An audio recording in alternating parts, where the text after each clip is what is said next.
السلام عليكم ورحمة الله وبركاته. ازيكم يا حبايب قلبي؟ عاملين ايه؟ النهاردة جايلكم بقى في فيديو جديد وحاجة هتفيدكم وحاجة جميلة جدا للمتزوجات والعرايس والبنات. النهاردة هعمل لكم مخمرية للجسم، فوزلين طبي. ديت مسك بيتجاب من عند العطار، مسك معطر. وديت اسمها شبة. هتجيبي شبة من عند العطار برضو. وده طبعا انتوا عارفينه زيت جونسون بتاع الاطفال. هنرفع المكونات دي، الشبة مع المسك مع الفوزلين، على حمام بخار. خليكم معايا. طبعا انا جايبة حلة فيها مية ورفعت طبق فاضي على البخار بتاع الحلة. ماشي، هنضيف بقى الشبة.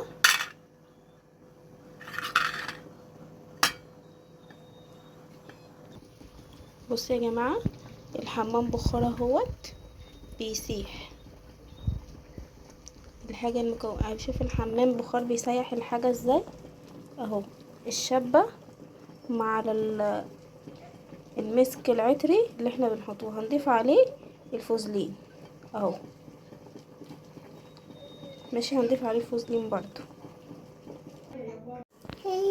طبعا انا حاطه الفوزلين اهو مع المسك العطري ومع الشبة، وحطها على بخار لحمام بخار. ماشي،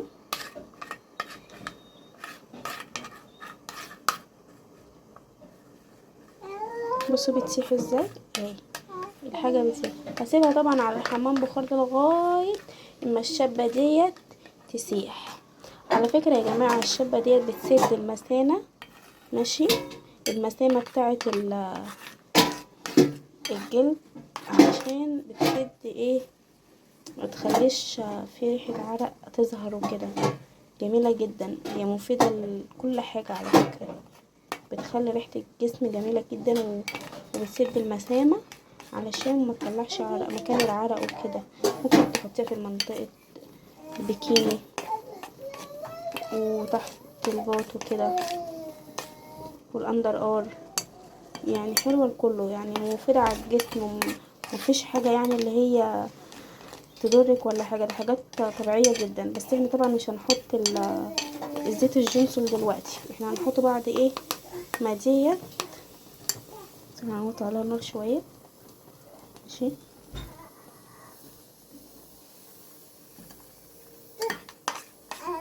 طبعا يا جماعه هنحط زيت الجونسون عليها بس مش دلوقتي، ولما المكونات دي تبرد. انا طبعا حاطه عليها على فكره،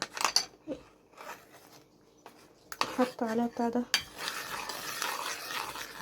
الفوزلين.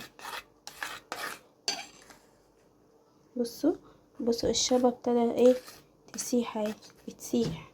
شايفين؟ احنا هنخليها كده على الحمام بخار لغايه اما كل ده يسيح، الشبه دي تسيح. على فكره دي جميله جدا. وادي يا جماعه الشكل النهائي بعد ما ساح. ماشي، ساح اهوت. بصوا حتى الشبه ساحت اهي.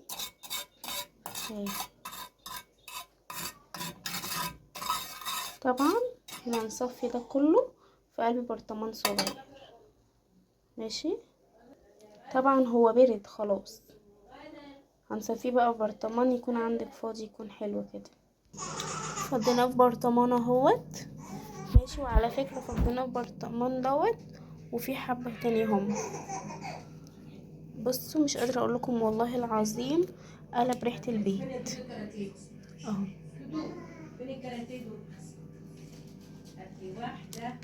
والزيت الجونسون عايزة تحطي عليه حطي، مش عايزة تحطي براحتك. بس على فكرة الزيت الجونسون ده بيخلي بيفتح الاماكن الداكنة.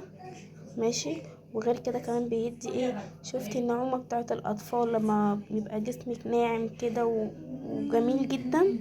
هو ده بيعمل كده، بيرطب الجسم ترطيب وبيفتح الاماكن الداخليه. يلا جربوها وقولوا لي ايه رايكم، بس والله العظيم فعلا ريحتها جميله جدا. يلا قولوا لي ايه رايكم، متنسونوش في اللايك والشير.